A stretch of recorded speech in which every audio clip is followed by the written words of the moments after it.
например, я бы закрыл. Bu İngilizce olacaq I would close. Azərbaycanca ardım, mərdim. Okay. İstəyərdim məsələn. Hə. Yaxşı. I would come. Mən istəyərdim. Gələrdim. Yox, sən would like ilə would-u qarışıq salırsan. Would like başqa şeydir, would başqa şeydir. Would hər feilin ardı mərdimi ola bilər. Sən would like-ı götürüb qrammatika kimliyə qəbul edirsən, qrammatik struktur kimliyə qəbul edirsən, o adi cümlədir. I would like mən istərdim deməkdir. Yəni, mən belə xoşlayardım. Belə olsaydı mənim üçün əla olardı. Bu başqa bir şeydir.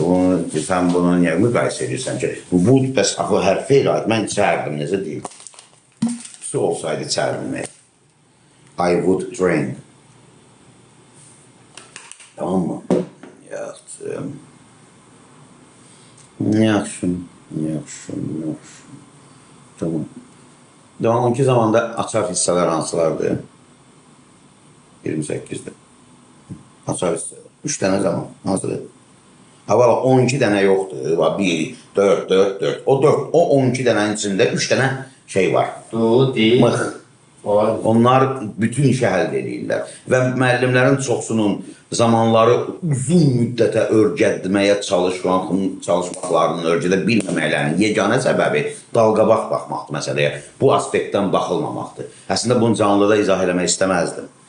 Çünki çox əcaib bir yerdə yaşayırıq. Yəni özün görübsən. Nə izah edirəm, səhərsin başqa canlıda görəm, hələ utanmaz özlərinki də deyirlər.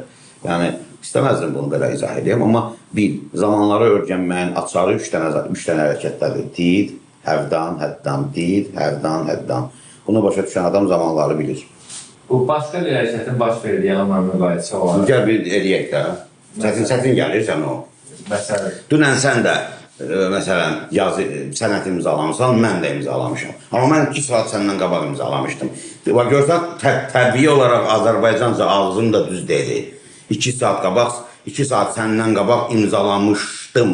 Mışdım var, o şeydə həddandır da. Başa düşürsən? Bax, deyək ki, sadalanan hərəkətlər var və baş verdiyi anın müqayisə olunduğu hərəkətlər var. Məsələn, dünən getdim, yeməyimi yedim, özümü yedim, nə bilim, neynədim, televizora baxdım, geyindim, yatdım və s. Bunların içindən birini seçib